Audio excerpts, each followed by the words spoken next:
நம்ம வீடியோ பார்க்குறீங்கன்னா நம்ம சேனல் வந்து சப்ஸ்கிரைப் பண்ணுங்கள். பிடிச்சிருந்தா லைக் பண்ணுங்கள். இப்போ நம்ம என்ன வந்து பார்க்க போகிறோம்னா, நம்ம வெண்டிக்காய் தோட்டத்தில் சுற்றிலும் பீக்கி, புடலை, பாவை இந்த 3 இதுவுமே நம்ம கலந்து விதைச்சி வச்சுருக்கோம். இப்போ அது முளப்பு போட்டு ஊண்டி இருக்கும் பாருங்க. இந்த மாதிரி சுற்றிலும் நம்ம ஊண்டி மட்டையை போட்டு மூடி வச்சுருக்கோம். இந்த மாதிரி மட்டையை மூடி வச்சு இந்த முளைக்கிறதுக்கே வெயிட் பண்ணிக்கிருக்கோம். இப்போ அதை மூடி வச்சதை சுற்றிலும் காட்டுறேன் பாருங்கள். இந்த மாதிரி சுற்றிலும் நம்ம போட்டுக்கிட்டோம்னா வெண்டி தோட்டத்துக்கு வெண்டி தோட்டமாச்சு. நம்ம சுற்றிலும் இருக்கிறதுக்கு நம்ம வீட்டு தேவைக்காண்டி தேவைக்கு யூஸ் பண்ணிக்கலாம். எக்ஸ்ட்ரா நிறையா பீக்கிங்காக புடலங்காய் வந்துச்சுன்னா அதை நம்ம சேல்ஸும் பண்ணிக்கலாம்.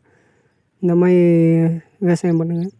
இப்போ நம்ம போட்டது பீக்கிங்காய் புடலங்காய் வந்து 3ஆவது நாள் முளப்பு முண்டிருச்சு பாருங்கள். இந்த மாதிரி பூரா குழிகளையுமே முளைக்க ஆரம்பிச்சிருச்சு. பூராத்துலேயுமே 2 விதை 3 விதை ஊண்டியிருந்தோம். ஒன்று இல்லாமல் இருக்குது. 2 விதை இல்லை 1 விதைனாலும் எப்படினாலும் முளப்பு வந்துருக்கு.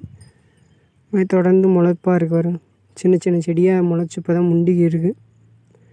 டேட்டு வீடியோ வந்து அடுத்து தொடர்ந்து நம்ம சேனலில் வந்து அப்லோட் பண்ணுவோம். தொடர்ந்து நம்ம சேனலை பாருங்கள். இங்கே பாருங்கள் எப்படி கண்டு இருக்குன்னு. செடி வந்து இப்போ தான் 2 அளவு விட்டுருக்கு. பீக்கங்காய் செடியும் புடலங்காய் செடியும். சில இதுகளில் இப்போ தான் முண்டு லைட்டாக சின்னதாக முண்டிக்கு நிற்கிது பாருங்கள். சுற்றிலும் போட்டிருக்கோம். இந்த மாதிரி விவசாயம் சம்மந்தம் வீடியோ பார்க்க வந்து நம்ம சேனலை வந்து சப்ஸ்கிரைப் பண்ணுங்கள். பிடிச்சிருந்தால் லைக் பண்ணுங்கள். விவசாயம் சம்மந்தமான சந்தேகம் இருந்தால் வீடியோவில் வந்து கமெண்ட் பண்ணுங்கள்.